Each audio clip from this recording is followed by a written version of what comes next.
स्वागत है दोस्तों। आज के मुख्य समाचार में आज देश और दुनिया से कई अहम और बड़ी खबर आ रही है। बात करेंगे हर खबर पर विस्तार से। अफगानिस्तान से सभी अमेरिकी सैनिक वापस लौटे। काबुल एयरपोर्ट पर अब तालिबान का कब्जा। एक और बड़ी अपडेट।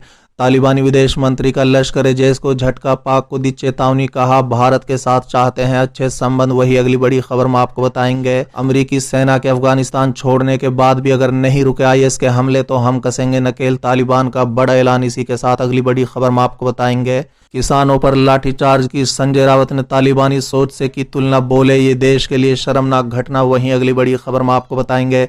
तालिबान ने अब अफीम की खेती को लेकर जारी किया नया फरमान। टेंशन में किसान। एक और बड़ी अपडेट। मुख्तार अंसारी के बेटे अब्बास को भी सपा में मिल सकता है प्रवेश। अटकलें हुई तेज। इसी के साथ अगली बड़ी खबर में आपको बताएंगे। 1 सितंबर से समाजवादी पार्टी निकालेगी जनादेश यात्रा। तैयारियां शुरू। वहीं अगली बड़ी खबर में आपको बताएंगे। सिर्फ कृषि कानून ही नहीं अब और मुद्दों पर भी बीजेपी सरकार का विरोध करेंगे किसान। सरकार को बताया तालिबान। एक और बड़ी अपडेट। बीजेपी को लगा तगड़ा झटका। टीएमसी में शामिल होते ही विधायक तन्मय घोष ने दी ऐसी चेतावनी। इसी के साथ अगली बड़ी खबर में आपको बताएंगे। अखिलेश के साथ सीटों के बंटवारे को लेकर तय नहीं हुआ खाका। लखनऊ में महारैली के बहाने होगा आरएलडी का शक्ति प्रदर्शन। इसी के साथ अगली बड़ी खबर में आपको बताएंगे। अखिलेश यादव का योगी आदित्यनाथ पर बड़ा हमला। बोले जिनसे गोरखपुर नहीं संभल रहा है वो क्या संभाल पाएंगे यूपी। तो चलिए देख लेते हैं आज की पहली बड़ी खबर। अफगानिस्तान से सभी अमेरिकी सैनिक वापस लौटे। काबुल एयरपोर्ट पर अब तालिबान का कब्जा। दरअसल दोस्तों अफगानिस्तान से करीब 20 साल बाद सभी अमेरिकी सैनिक वापस लौट गए हैं। काबुल एयरपोर्ट से अमेरिकी सैनिकों की आखिरी खेप के उड़ान भरने के बाद अब यहां पूरी तरह से तालिबान का कब्जा हो गया है। तालिबान ने काबुल एयरपोर्ट को पूरी तरह से अपने नियंत्रण में ले लिया है। इस मौके पर तालिबान ने फायरिंग कर जश्न मनाया। इससे पहले अमेरिकी राष्ट्रपति बाइडेन ने अफगानिस्तान से अपने सैनिकों की पूर्ण वापसी की अंतिम तारीख 31 अगस्त तय की थी, लेकिन डेडलाइन से पहले ही अमेरिकी सैनिकों ने काबुल एयरपोर्ट को खाली कर दिया। चलिए अगली खबर। तालिबानी विदेश मंत्री का लश्कर-ए-जैश को झटका। बोले भारत से चाहते हैं अच्छे संबंध। पाक को भी दी चेतावनी। दरअसल दोस्तों अफगानिस्तान के विदेश मंत्री पद की दौड़ में सबसे आगे चल रहे हैं भारतीय सैन्य अकेदमी में पढ़े शेर मोहम्मद अब्बास सिटानिक जोई ने आतंकी समूह लश्कर और जैश को बड़ा झटका दिया है। बता दें शेरू के नाम से चर्चित शेर मोहम्मद ने कहा है कि तालिबान भारत और पाकिस्तान में से किसी का पक्ष नहीं लेगा। उन्होंने कहा है कि तालिबान भारत के साथ अच्छे रिश्ता बनाना चाहता है। शेर मोहम्मद ने कहा है कि तालिबान लश्कर या जैश आतंकियों को अफगानी जमीन का इस्तेमाल भारत के खिलाफ नहीं होने देंगे। दरअसल अफगानिस्तान में तालिबान सरकार बनने की तैयारी में है। इसका शीर्ष नेतृत्व कौन है, सरकार में कौन शामिल होगा, इस बात को लेकर दुनिया भर में खूब चर्चा हो रही है।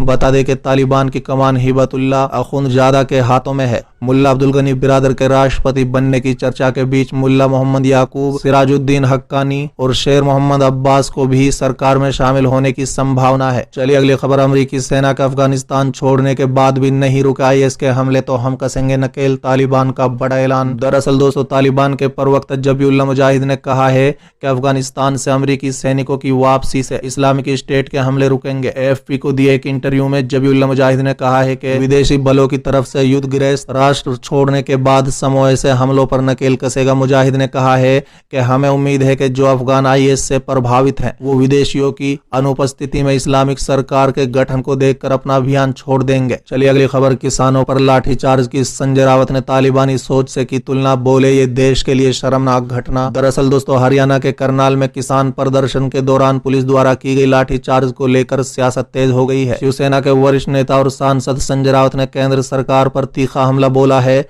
यही नहीं किसानों पर लाठीचार्ज की संजय रावत ने तालिबानी सोच से तुलना कर दी है। बता दें कि संजय रावत ने कहा है कि किसानों पर लाठीचार्ज की घटना देश के लिए शर्मनाक घटना है। ये तालिबानी मानसिकता है। आखिर ये सरकार कैसे कह सकती है कि वो गरीब और किसानों की सरकार है। ये सरकार किसानों के मन की बात को भी नहीं सुनती। बता दें कि अखिल भारतीय किसान मजदूर सभा की ओर से दावा किया गया है कि पुलिस द्वारा लाठीचार्ज में एक किसान की मौत हो गई है। किसानों ने पुलिस पर हत्या का आरोप लगाते हुए पुलिस के रवैये पर सवाल खड़ा कर दिया है। अखिल भारतीय किसान मजदूर सभा के महासचिव डॉक्टर आशीष मित्तल ने दावा किया है कि पुलिस ने एसडीएम के आदेश पर ही करनाल टोल के पास किसानों पर लाठीचार्ज किया, जिसमें किसान सुशील घायल हो गए थे और बाद में उनकी मौत हो गई। चलिए अगली खबर। 1 सितंबर से समाजवादी पार्टी निकालेगी जनादेश यात्रा। तैयारियां शुरू। दरअसल दोस्तों उत्तर प्रदेश विधानसभा चुनाव 2022 से पहले समाजवादी पार्टी जनादेश यात्रा निकालेगी। इसके लिए पार्टी ने तैयारियां शुरू कर दी हैं। जनादेश यात्रा यूपी के विभिन्न जिलों में निकाली जाएगी। बता दें कि इस यात्रा का नेतृत्व सपा के राष्ट्रीय महासचिव और पूर्व कैबिनेट मंत्री इंद्रजीत सरेज करेंगे। बता दें कि जनादेश यात्रा के तहत भ्रमण जनसंपर्क कार्यक्रम को आयोजित किया जाएगा।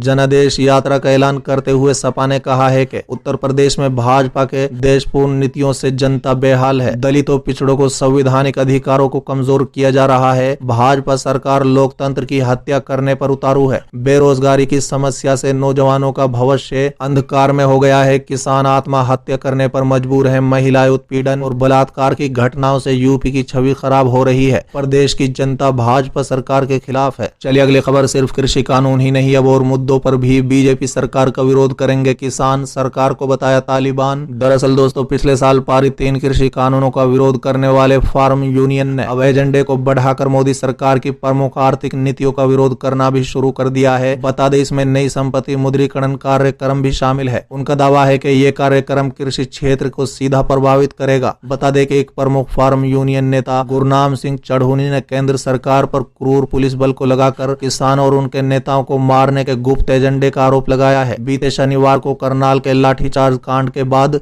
ये आरोप लगाए गए हैं। बता दें, गुरनाम सिंह चढ़ूनी ने कहा है कि हरियाणा हमेशा से किसानों की सहकारिता वाला राज्य रहा है, लेकिन ऐसी क्रूरता हमने पहले कभी नहीं देखी।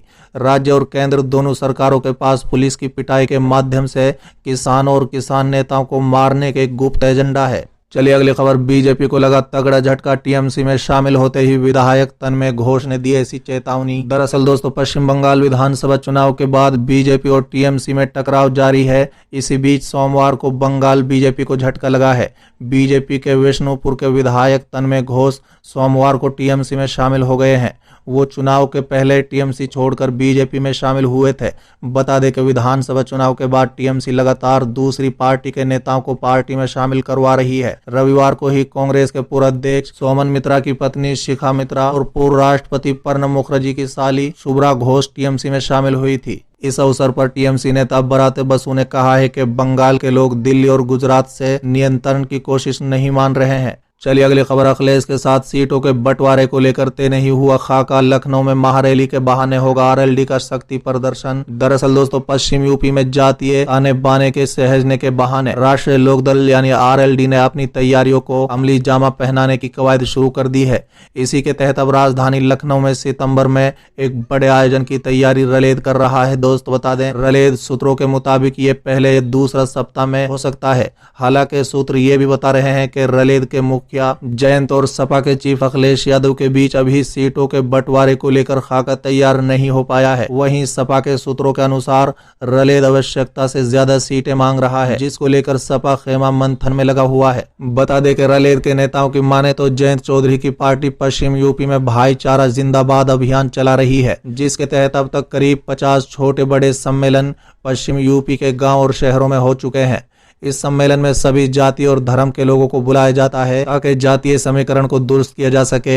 इस सम्मेलन को लेकर तैयारी बहुत पहले ही कर ली गई थी। हालांकि लखनऊ में ये रैली कब होगी इसका भी कोई कार्यक्रम तय नहीं हो पाया है। बता दें कि पश्चिम यूपी में जाट मुस्लिम गठजोड़ बनाने में जुटी रलेद ने सपा के सामने करीब 50 सीटों की दावेदारी पेश की है। सपा के सूत्रों के अनुसार सपा हालांकि रलेद को ज्यादा से ज्यादा 20 सीटें ही देने का मन बना रही है, लेकिन दोनों पार्टियों के नेताओं की कोशिश है कि चुनाव नजदीक आने पर ही गठबंधन का ऐलान किया जाएगा। बता दें कि पार्टी लगातार भाईचारा सम्मेलन कर रही है और इसमें काफी लोगों का समर्थन मिल रहा है। जल्द ही लखनऊ में भी एक बड़ा आयोजन किया जाएगा। अगले सप्ताह लखनऊ में एक बैठक बुलाई गई है, जिसमें आगे के कार्यक्रमों की रूपरेखा तैयार की जाएगी। चलिए अगली खबर। अखिलेश यादव का योगी आदित्यनाथ पर निशाना, बोले जिनसे गोरखपुर नहीं संभल रहा वो क्या संभाल पाएंगे यूपी। दरअसल दोस्तों, उत्तर प्रदेश में होने वाले विधानसभा चुनाव को लेकर समाजवादी पार्टी के प्रमुख और उत्तर प्रदेश के पूर्व मुख्यमंत्री अखिलेश यादव पूरी तैयारी में नजर आ रहे हैं। वो अपने सोशल मीडिया प्लेटफॉर्म और अपने दिए गए बयानों के जरिए सपा के कार्यकर्ताओं में जोश भरने का काम कर रहे हैं। वहीं सत्ता पर काबिज योगी आदित्यनाथ सरकार पर भी वो हमला बोलने से नहीं चूक रहे हैं। हाल ही में दिए गए एक इंटरव्यू के दौरान उन्होंने कहा है कि जिनसे गोरखपुर नहीं संभल रहा है वो यूपी क्या संभालेंगे। बता दें कि एक इंटरव्यू में पहुंचे अखिलेश यादव से उत्तर प्रदेश विधानसभा चुनाव को लेकर कई महत्वपूर्ण सवाल किए गए। एक सवाल का जवाब देते हुए सपा प्रमुख ने कहा है कि जिन मुख्यमंत्री से अपना इलाका नहीं संभल रहा है वो उत्तर प्रदेश क्या संभालेंगे। भूल जाए उत्तर प्रदेश में क्या हो रहा है और क्या हो रहा था। साथ ही उन्होंने गोरखपुर में हाल में हुई कई घटनाओं का जिक्र करते हुए कहा है कि जब भी मुख्यमंत्री गोरखपुर जाते हैं तो वहां कोई ना कोई घटना वारदात हो जाती है।